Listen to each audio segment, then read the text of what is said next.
Ang buntag mga idol. Dito tayo mga idol sa landong mga idol kung sa Bisaya pa. Silong pa. Grabing inita karon sa panahon.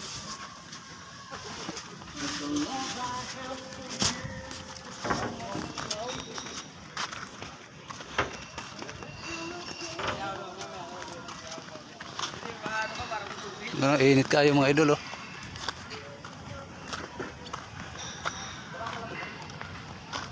Init kayong adlaw mga idol. Gahapon ng init pero grabe init ah.